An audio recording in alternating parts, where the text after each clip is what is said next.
반갑습니다. 2025년 종료주일 주일 예배 오신 여러분을 주의 이름으로 환영합니다. 여러분 잘 아시다시피 종료주일은 부활절 바로 직전 주일입니다. 그리고 예수님이 장차 받으실 고난주간 일주일의 서막을 알리는 주일이기도 합니다. 그런데 이 종료주일은 역설적이게도요, 예수님의 예루살렘 입성을 환영하는 군중과 인파 가운데 우리를 세우는 주일이기도 합니다. 제가 이제 미국에서 유학을 하는 동안 미국인 교회를 출석을 했거든요. 미국인 교회에서 이제 종료주일에 참석을 하면 입장할 때 이제 주보만 나눠주는 게 아니라 종려나무 가지를 하나씩 나눠주더라고요. 거의 대부분의 미국 교회가 그렇게 하는 것 같아요. 그래서 종료주일은 실제로 종려나무 가지를 들고 이렇게 중간에 이제 목사님 흔들라 그러면 다 이렇게 흔들어요. 그러니까 마치 정말 예수님을 환영하는 인파 가운데 우리를 한번 상상해 보도록 하는 주일이었던 거죠. 이 주일이 이게 이렇게 환영만 하고 끝나면 괜찮은데 예수님의 십자가 고난길을 이 마주하는 군중의 모습을 우리로 하여금 또다시 묵상하게 하는 주일이기도 합니다. 군중이 마주하는 예수님은 그렇게 영광스럽지 않습니다. 잘 아시다시피 아주 작은 나귀도 새끼라고 되어 있어요. 입성하시는 모습은 지상의 왕에 비하면 아주 초라하기 그지없습니다. 하지만 이 군중이 흔들었던 이 종려나무 가지는 풍요로움의 상징이자 불사조나무로 알려져 있는 종려나무. 그걸 이제 흔들면서 열렬히 환영하는 거죠. 그러면서 이제 외치기를 호산나 우리들의 왕이시여 이렇게 하면서 이제 외쳤던 겁니다.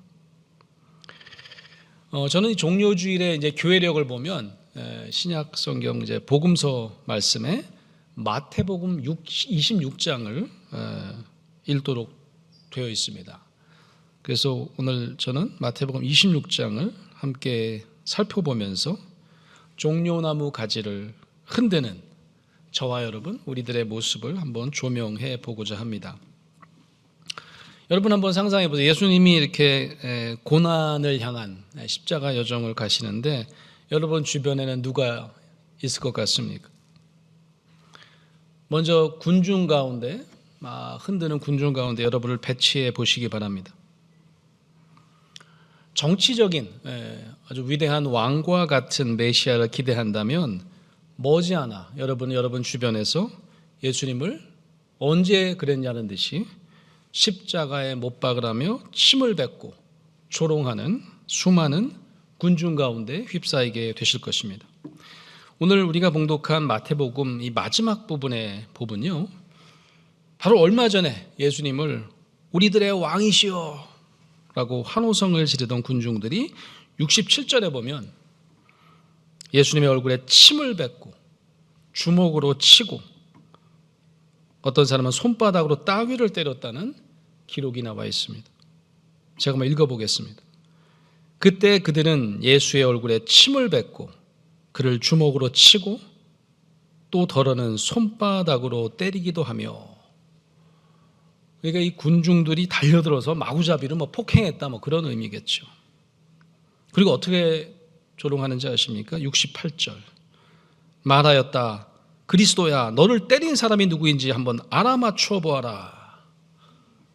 놀리는 거죠. 그리스도야 이 말은 구세주 메시아라는 의미의 히라보입니다. 하지만 여기서는 분명히 비꼬는 듯한 뉘앙스로 한 것 같아요.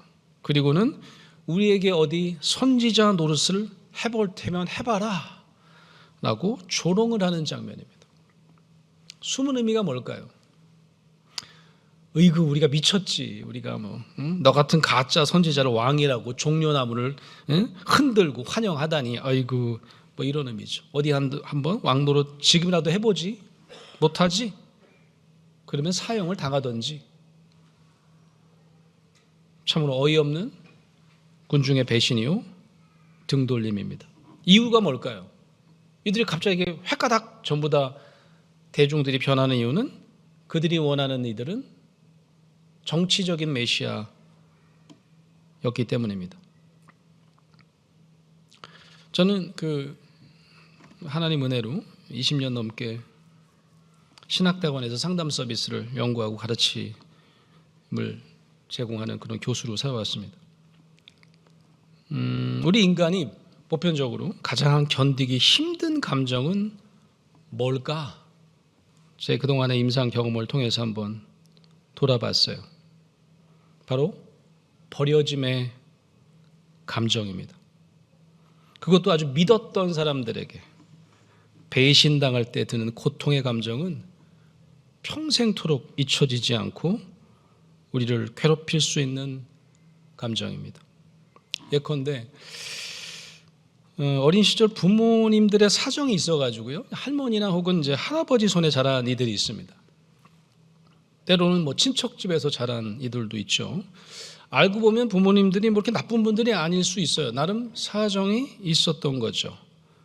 그런데도 나중에 성인이 되고 나서는 자신의 존재가 부모님의 돌봄이나 사랑의 울타리에서 벗어나 버려졌다는 버려짐의 감정, 즉 유기불안을 평생토록 안고 사는 경우가 참으로 많습니다. 그런 사람들은 또다시 자신이 누구에게든지 버려질 수 있다는 불안을 안고 살 수밖에 없는 거죠. 그만큼 버려짐의 감정은 아픈 감정입니다. 종료주일에 우리에게 주어진 이 복음서 본문 마태복음 26장은 예수님의 생애 마지막 순간 얼마나 처절한 버려짐의 고통을 경험하셨는지 아주 상세하게 보고하고 있습니다. 오늘 이 아침 우리는 예수님의 마지막 순간 예수님과 함께 했던 이들을 한 명씩 살펴보려고 합니다. 먼저 예수님이 가장 아끼셨던 제자들을 한 명씩 살펴보시기 바랍니다. 예수님의 12제자는 선택받은 이들이었습니다. 그 중에서도 베드로는 어떤 사람이죠? 항상 이들의 대장 노릇을 하고 반장 역할을 했던 소위 수석 제자라고 할 만합니다. 마태복음 26장은 예수님의 아주 가장 지근거리에서 보좌했던 3명의 제자를 소개합니다. 베드로와 더불어서요, 세베대의 두 아들 야고보와 요한입니다. 이 12제자 중에서 이 베드로 못지않게 이 세베대 두 아들 야고보와 요한은 복음서 곳곳에 이 예수님의 측근 제자로서 예수님이 왕이 되시면 오른편 혹은 왼편에 있겠다고 자청하고 예수님을 따라다녔던 예수님의 복심임을 자랑하던 제자였습니다. 이 예수님이 믿었던 이 세 제자, 제가 가끔 이제 이분들을 예수님의 문고리 3인방이라고 그러는데, 이분들은 예수님의 마지막 순간에 과연 어떤 역할을 했을까요? 오늘 마태복음 26장을 읽다 보면 이 예수님의 처절한 배신감을 뼈저리게 느낄 수 있습니다. 겟세마네 동산에서 예수님께서 눈물과 피를 토하시면서 기도하실 때에 혼자 가지 않으십니다. 이 문고리 3인방을 같이 가자고 그래요. 그런데 이들은 놀랍게도 그 예수님의 위기의 순간에 잠에 빠져서 예수님의 고통을 내몰라라 합니다. 한두 번이 아닙니다. 처음에는 예수님도 한 40절에 보면 이렇게 너희는 1시간도 나와 함께 깨어 있을 수 없느냐 하시며 속상한 마음으로 이들을 질책하기도 하십니다. 하지만 2번 그리고 3번째 기도하러 올라갔다가 내려오셔는 여전히 잠에 빠져 있는 제자들 앞에서 체념하세요. 이제 남은 시간은 자고 쉬어라 라고 힘 빠지게 말씀하십니다. 결국 12제자 중 한 명인 유다에게 팔리시는 장면도 마태복음 26장은 상세하게 기록하고 있습니다. 마태복음 26장에는 참으로 가슴 아픈 말씀이 기록되어 있습니다. 저는 개인적으로 이 말씀이 가장 비통하게 느껴집니다. 바로 56절 말씀입니다. 그때 제자들은 모두 예수를 버리고 달아났다. 마태복음 26장은 수석제자 베드로가 예수님의 이미 예언하셨음에도 불구하고 결국 예수님을 모른다고 부인하는 장면으로 막을 내립니다. 그냥 모른다고 잡아댄 정도가 아니에요. 74절에 보면 그때 베드로는 저주하며 맹세하여 말하였다. 두 가지를 합니다. 저주를 하고요, 예수를. 그리고 맹세까지 하면서요. 나는 그 사람을 알지 못하오. 여러분 상상을 한번 해보시기 바랍니다. 제가 가끔 저는 상상을 해봐요. 제가 12명의 조교가 있는데 조교장을 세웠습니다. 그래서 장학금도 제일 많이 줬어요. 네가 조교장 해라. 그래서 제가 갑자기 죄를 짓고 감옥에 가게 생겼어요. 어느 기자가 연락을 했습니다. 그래서 그 조교장한테 권수영 교수에 대해서 아느냐 그랬더니 권수영이요? 전혀 모르는 사람인데요. 그 인간 아주 나쁜 인간이에요. 저주하면서 내가 하늘에 맹세할게요. 나는 그런 인간을 절대로 모릅니다. 심지어 누가복음에는요, 예수님이 그 베드로의 부인 장면을 직접 목격했다고 기록되어 있습니다. 예수가 고개를 들어 베드로를 보시니 그리고 마지막에 부인했다고 했습니다. 아마 저는 제 눈앞에서 조교장이 그렇게 저를 모른다고 저주하고 맹세하면 아마 뒷골 잡고 혈압이 올라가가지고 제가 혈압약을 먹거든요. 아마 쓰러졌을 것 같아요. 그야말로 마태복음 26장은 예수님의 처절한 버려짐이 가장 잘 드러난 신약성경 말씀인 것 같습니다. 군중에게 한때 엄청난 인기를 누리셨던 슈퍼스타셨지만 머지않아 조롱과 침뱉음을 당하시는 거죠.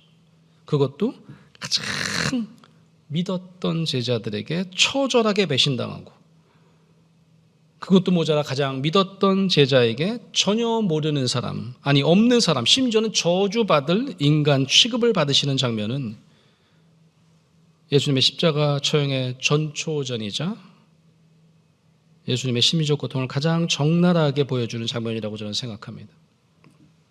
그런데 말입니다. 이 마태복음 26장에는 반전 이야기가 하나 숨겨져 있습니다. 모두가 예수님을 배신하고 떠나가는 무리 가운데 유독 빛이 나는 숨은 주인공처럼 보입니다.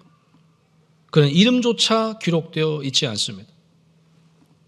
그는 예수님이 선택한 12 제자도 아니었습니다. 놀랍게도 예수님은 그 이름도 없는 이 여인에게 최고의 칭찬을 아끼지 않습니다.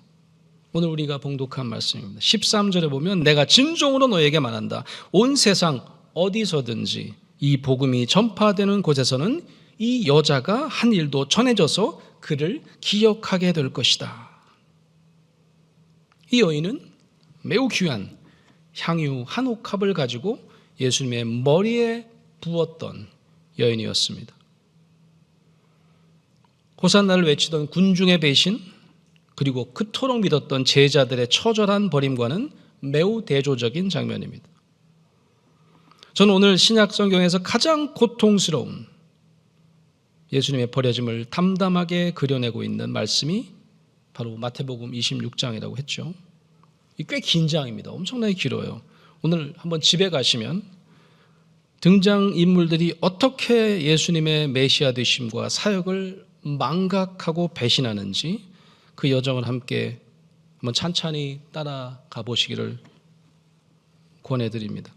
사랑하는 성도 여러분, 베드로와 야고보, 요한, 그 유다까지 제자들은 예수님의 순환과 죽음을 전혀 이해하지 못하고 다 예수를 버리고 도망했던 배신자의 원형이라면, 반대로 예수님의 순환과 죽음을 가장 잘 이해한 사람은 없었나요? 답은 있었다입니다. 바로 오늘 우리가 읽은 향유 옥합을 깨뜨린 여인입니다. 바로 오늘 우리가 함께 봉독한 이 한 여인에 대한 이야기가 바로 종려주일의 숨은 주인공이라고 저는 생각합니다. 왜 예수님은 그녀가 한 행동이 후대 우리 모두가 어디서든지 복음이 전파되는 곳마다 이 여인의 행할 일도 말하며 그녀를 기념하라고 엄중하게 선포하는 것일까요? 이유는 이 이름 없는 여성만이 바로 예수님의 고난받는 메시아 되심을 제대로 알고 고백했던 유일한 숨겨진 제자였기 때문입니다. 이 여인의 이야기는요, 중요한 이야기는 보통 네복음서, 사복음서에 다 나오는데 이 이야기도 마가, 누가, 요한, 오늘 우리가 읽은 마태까지 사복음서에 모두 나와 있습니다. 그런데 이 누가복음과 요한복음에서는 이 여인이 향유를 예수님의 머리가 아닌 발에 붓고 그녀의 머리털로 발을 닦는 보다 낮은 자세를 가지는 모습으로 초라하게 묘사하고 있습니다. 이는 여러분 아시다시피 예수님이 살던 시대는요, 집에 귀한 손님이 오면 늘 하인이 손님에게 다가가서 신발을 벗기고 발을 씻겨드리는 그런 제도가 있었습니다. 그래서 이런 종의 자세를 보여주시려고 예수님도 제자들의 발을 씻기신 적이 있죠. 그런 제자의 도를 보여주는 본문이 마가복음, 누가복음, 요한복음에 나타난 향유를 바치는 여인의 모습이었습니다. 그리고 그 세 복음서에는요, 이 여인을 기억하라 라고 하는 예수님의 당부도 이 세 복음서에는 전혀 기록되어 있지 않습니다. 그런데 오늘 우리가 읽은 마태복음에는 조금 다른 해석이 가능합니다. 이 이름도 없는 여인이 종의 자세로 예수님의 발에 기름을 붓지 않고 바로 머리에 기름을 부었기 때문입니다. 이 머리에 기름 붓는 행위는 뭘 의미할까요? 여러분 아시지 않습니까? 구약 성서에서 예언자가 유다 왕의 머리에 기름을 붓습니다. 또 이 기름 부음을 받은 자라고 하는 말은 왕이라는 뜻이죠. 그리스도 곧 메시아를 가리키는 그런 어떤 상징적인 행위를 의미합니다. 이 이름 없는 여인이 예수님의 머리에 향유를 부었다는 것은 예수님을 바로 메시아로, 진정한 메시아로 고백하고 있었고, 예수님은 그 여인의 행위를 있는 그대로 수용하셨음을 보여줍니다. 놀랍게도 신약 성경 어디에도 예수님을 그런 식으로 메시아로 공적으로 인정하고 고백한 사람은 오직 이 여인 한 사람뿐입니다. 늘 예수님 가까이에서 모셨던 최측근 제자들에게 우리가 기대할 수밖에 없을 텐데도 그들이 어찌했다고 그랬죠? 오히려 위기 중에 선생을 전혀 모르는 사람이라고 부인하고 혹은 팔아넘기기까지 하지 않았나요? 눈을 씻고 봐도 이 여인이 유독 돋보이는 이유입니다. 오직 이 여인만이 아무도 알아보지 못한 예수님의 그 메시아성을 예민하게 감지했기 때문입니다. 그것도 예수님께서 정말 갑작스러운 죽음을 앞둔 위기 상황에서 말입니다. 그래서 현대 여성 신학자들은 이 여인이야말로 분명히 예수님을 따르는 이름이 나와 있지 않은 여성 제자들 중에 한 명이었을 것이다 라고 추측합니다. 사랑하는 대학교의 성도 여러분, 우리가 이름 없는 이 여인의 제자도를 따르는 길은 무엇일까요? 이 예수님을 따르는 길은 때로는 배신과 조롱을 견디는 일입니다. 명예나 권력을 따르는 일이기보다는 예수님처럼 낮아지는 일입니다. 올해는 한국 개신교 선교 140주년 그리고 기독교 정신으로 창립된 연세대학교가 시작한 지도 140년이 되는 해입니다. 이런 해에 많은 우리 기독교 지성인들은 우리 한국교회가 이토록 사회로부터 존경보다는 지탄을 받는 이유가 무엇일까 고민하기 시작했습니다. 이유는 예상외로 간단합니다. 예수님은 현재 한국교회를 보고 어떤 마음이실까 상상해 보면 그 답을 저는 쉽게 찾을 수 있다고 생각해요. 제자들은 모두 예수를 버리고 달아났다. 제자들은 모두 예수를 버리고 달아났다. 예수님은 마태복음 26장 56절의 말씀처럼 영광만을 바라보는 이들이 하나씩 둘씩 자신을 모두 떠나가는 모습으로 우리 한국교회를 바라보시지 않을까 상상해 봅니다. 또다시 버려짐의 고통을 느끼시는 예수님, 140년 전통을 자랑하는 한국교회가 마음 아파해야 할 대목이라고 저는 생각합니다. 예수님을 따른다고 자청하는 이들이 자꾸만 권력의 힘을 의지합니다. 자신의 명예와 영광을 위하여 예수를 왕으로 여기는 이들이 너무도 많습니다. 세베대의 두 아들 제자 야고보와 요한처럼 말입니다. 예수님이 왕이 되면 서로 예수님 오른편에 왼편에 보좌하게 해달라고 간청했던 제자들입니다. 이들은 예수님의 영광만을 따르려던 제자였는지도 모릅니다. 그런데 말입니다. 놀랍게도 세상은 이런 짝퉁 제자들을 제대로 알아봅니다. 그래서 한국의 기독교는 자꾸만 사회적 신뢰를 잃어가고 우리 사회에 좀 선한 영향력을 끼치지 못하는 종교로 전락하고 있는지도 모르겠습니다. 자신만을 위해 영광과 권력을 탐하지 않아야 비로소 고난의 메시아 예수 그리스도를 제대로 알아볼 수 있다는 진리를 우리 모두 다시금 기억해야 합니다. 오늘 마태복음 26장 종료주일의 복음서 본문이 이를 명징하게 보여주고 있습니다. 이번 탄핵 정국을 통해서도 세상이 한국교회를 보는 눈이 더욱더 차가워졌습니다. 하지만 아직도 우리는 희망을 놓을 수 없습니다. 왜냐하면 교회 주인은 바로 예수 그리스도이시기 때문입니다. 교회 주인 되시는 메시아 예수 그리스도를 따르고자 묵묵히 향유를 붓는 여인과 같이 이름 없는 제자들이 교회 개혁의 숨은 주인공이 될 수 있습니다. 그래서 저와 여러분에게 한국교회에 희망이 있습니다. 한국교회에서 140번째로 맞는 종료주일, 바로 이 시간 다들 떠나가는 제자들 가운데서도 예수님은 저와 여러분을 부르십니다. 군중에게 매를 맞고 버려지는 메시아는 영광의 길뿐 아니라 우리와 수치의 길, 조롱의 길을 함께 걸어가기 원하십니다. 여러분 주변으로부터 혹은 사랑하는 이들로부터 버려짐의 고통을 당한 적 있으십니까? 아니면 지금도 그런 고통 가운데 계십니까? 그럴수록 이름 없는 여인과 같이 고난의 메시아를 바라보시기를 간절히 축원합니다.